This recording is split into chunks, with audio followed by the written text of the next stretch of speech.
Saturday afternoon Alabama के एक छोटे से टाउन के डाइनर में हमेशा की तरह रश था। रेड लेदर बूट्स, वॉल पर लगे पुराने पोस्टर्स और हर टेबल पर रखे कोका कोला के चिल्ड ग्लासेस, सब कुछ बिल्कुल नॉर्मल लग रहा था। कॉर्नर में एक बूथ पर हेनरी और मार्गरेट कॉलिंस बैठे हुए थे। दोनों की उम्र 70 के करीब थी। हेनरी का पोस्चर थोड़ा झुका हुआ था, जैसे जिंदगी के सालों ने उसकी पीठ पर अपना बोझ छोड़ दिया हो। मार्गरेट ने हल्की सी फेडेड कार्डिगन पहनी हुई थी, जो शायद बरसन से उसका फेवरेट थी। उन्होंने एक कोक शेयर की थी, जैसे वो अक्सर करते थे। पैसा मसला नहीं था, लेकिन उनकी आदत सिंपल रहने की थी। हेनरी स्ट्रॉ से धीरे धीरे सिप लेता और मार्गरेट उसे देख कर मुस्कुराती। उनकी खामोशी में एक अजीब सा सुकून था, वो सुकून जो सिर्फ लंबी शादी और मुश्किल जिंदगी के बाद आता है। बिल्कुल पास वाली टेबल पर कुछ कॉलेज स्टूडेंट्स बैठे हुए थे। लाउड लाफ्टर, महंगी स्नीकर्स और फोन्स पर वीडियोस चल रही थीं। उनकी आवाज पूरे डिनर में गूंज रही थी। उनमें से एक लड़के की नजर हेनरी और मार्गरेट पर पड़ी और उसने स्मर्क के साथ अपने दोस्त को एल्बो मारा। डूड, लुक एट देम, उसने धीमी आवाज में कहा, जो काफी लोग सुन सकते थे। Probably here for the free refills, दूसरी लड़की हंसकर बोली। हेनरी ने सुन लिया। उसके हाथ एक पल के लिए रुक गए। मार्गरेट ने भी महसूस किया, लेकिन उसने सिर्फ टेबल के किनारे पर रखी नैपकिन को फोल्ड करना शुरू कर दिया, जैसे कुछ हुआ ही ना हो। उन्होंने जिंदगी में इतनी बार लोगों की नजर से जज होना देखा, ताकि अब रिएक्शन देना बेकार लगता था। फिर मजाक और बेअदबी एक कदम आगे बढ़ गई। एक लड़के ने अपना कोक का ग्लास उठाया, जैसे टोस्ट कर रहा हो, और जानबूझकर थोड़ा झटका दिया। ब्राउन लिक्विड उछलकर हेनरी के जैकेट पर गिर गया। उसकी लब से होता हुआ फ्लोर पर टपकने लगा। कोल्ड कोक का झटका हेनरी के जिस्म को लगता हुआ दिल तक चला गया। टेबल फिर से हंसने लगी। मैन, माय बैड, लड़के ने कहा, लेकिन उसकी आवाज में माफी नहीं, सिर्फ मजाक था। मार्गरेट फौरन उठकर नैपकिन से हेनरी का जैकेट साफ करने लगी। उसकी आंखें भर आई थीं, लेकिन आवाज शांत थी। इट्स ओके, उसने कहा, जैसे वो लड़कों को नहीं खुद को तसल्ली दे रही हो। डिनर के कुछ कस्टमर्स ने ये सब देखा। कुछ ने नजर झुका ली, कुछ अनकंफर्टेबल हो गए, लेकिन किसी ने कुछ नहीं कहा। मैनेजर काउंटर के पीछे खड़ा था। उसने भी सिर्फ एक पल के लिए देखा और फिर दूसरी तरफ देखने लगा। हेनरी ने देर से बिल उठाया। उसने थोड़ा सा कैश टेबल पर रखा, अपना गीला जैकेट संभाला और खड़ा हो गया। मार्गरेट ने पर्स उठाया और उसका हाथ पकड़ लिया। दोनों बिना कोई शोर मचाए, बिना कोई शिकायत किए डिनर से बाहर निकाल गए, जैसे ये बेइज्जती उनके लिए कोई नई बात ही ना हो। उन्हें बिल्कुल अंदाजा नहीं था कि ये खामोशी ज्यादा देर तक रहने वाली नहीं थी। डिनर के बाहर ठंडी हवा चल रही थी, लेकिन मार्गरेट को ऐसा लग रहा था जैसे उसका सीना बोझल हो गया हो। पार्किंग लॉट के कोने तक आते आते उसके कदम धीरे हो गए। हेनरी ने महसूस किया और उसका हाथ और मजबूती से पकड़ लिया। उसके जैकेट पर कोक के दाग अब भी गहरे दिख रहे थे, जैसे अभी तक उस बेइज्जती की याद दिला रहे हों। आई एम सॉरी, मार्गरेट ने अचानक कहा, जैसे गलती उसकी हो। शायद हुमेन वहां रुकना ही नहीं चाहिए था। हेनरी रुक गया।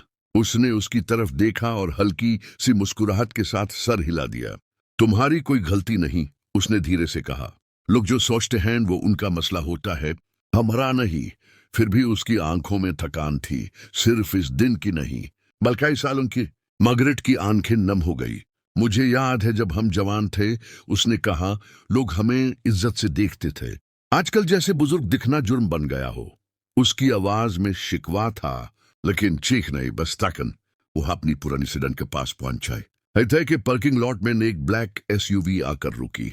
गाड़ी स्मूथ तरीके से रुकी, जैसे ड्राइवर को बिल्कुल पता हो कि वो कहां आ रहा है। इंजन बैंड हुआ और दरवाजा खुला। एक लंबा स्ट्रॉन्ग बिल्ट आदमी बाहर निकला। उसका पोस्चर सीधा था, चलने का अंदाज डिसिप्लिन्ड। शॉर्ट मिलिट्री हेयरकट और आंखों में वो फोकस था जो सिर्फ फील्ड एक्सपीरियंस से आता है। माम, उसने पुकारा। डैड, मार्गरेट ने आवाज सुनी तो पहले यकीन नहीं आया। फिर उसने पलट कर देखा और उसकी सांस अटक गई। ईथन, उसके होंठ कांप गए। अगले ही पल वो तेज कदम उठाती हुई आगे बढ़ी और अपने बेटे से लिपट गई। तुम कब आए? उसने आंसुओं के साथ पूछा। Just got back this morning, Ethan ने कहा। सोचा सरप्राइज डून। फिर उसकी नजर हेनरी पर पड़ी। कोके का दाग, झुका हुआ जैकेट और चेहरे पर वो खामोश डिग्निटी, सब कुछ एक ही पल में। ईथन के दिमाग में रजिस्टर हो गया। What happened? उसने पूछा। आवाज शांत थी, लेकिन उस शांति के नीचे कुछ और भी था। मार्गरेट कुछ कहना चाह रही थी, लेकिन हेनरी ने हल्की सी सांस ली और सच बता दिया। डिनर, हंसना, कोक का गिरना, सब कुछ सीधी सी ज़बां में। ईथन चुप रहा। उसके चेहरे पर कोई गुस्सा नहीं था, लेकिन उसकी आंखों में रंग बादल चुका था। उसने अपनी जैकेट का जिप सीधा किया और अपना वॉलेट निकाला। अंदर से उसने एक मिलिट्री आईडी देखी, फिर वापस रख दी। आप दोनों यहीं रुकिए, उसने कहा। मैं बस 2 मिनट में आता हूं। ईथन, रहने दो, मार्गरेट ने कहा।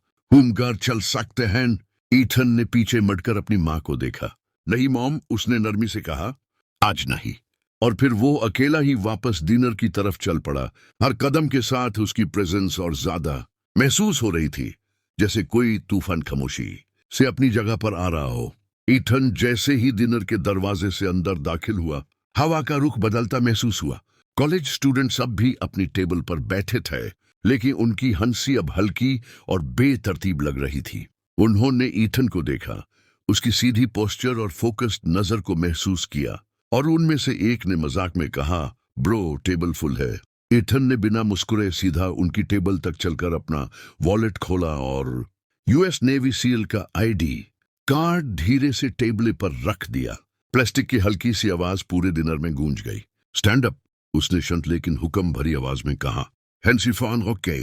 चेयर्स हल्की सी खरखराहट के साथ पीछे हुई। लड़के और लड़कियां एक दूसरे को देखने लगे। अब उनके चेहरों पर कॉन्फिडेंस नहीं, बल्कि घबराहट थी। मेरे पेरेंट्स इस डाइनर में सिर्फ खाना खाने आए थे, ईथन ने कहा। उन्होंने किसी को तंग नहीं किया, किसी का मजाक नहीं उड़ाया, लेकिन तुम लोगों ने उन्हें कमजोर समझा। उसकी आवाज ऊंची नहीं थी, लेकिन हर लफ्ज सीधा दिल पर लग रहा था। एक लड़के ने नजर झुका कर कहा, we didn't mean it like that sir, it was just a joke. Ethan ने उसकी तरफ देखा। जोक टैब होता है जब दोनों तरफ हंस रहे हो, उसने जवाब दिया। तुम हंस रहे थे और वो खामोश थे। That's not a joke. Manager counter के पीछे से निकल कर आया। उसके चेहरे पर टेंशन साफ थी। Is there a problem here? उसने पूछा। यस, ईथन ने कहा, और आप भी इसका हिस्सा हैं। फिर उसने सर से इशारा करके बाहर की तरफ बताया। आपके डिनर से मेरे वालिद वालिदा आंसुओं के साथ निकले हैं, जबकि आपने कुछ नहीं कहा। मैनेजर का चेहरा जाट पड़ गया। I'm sorry, उसने कहा। That shouldn't have happened.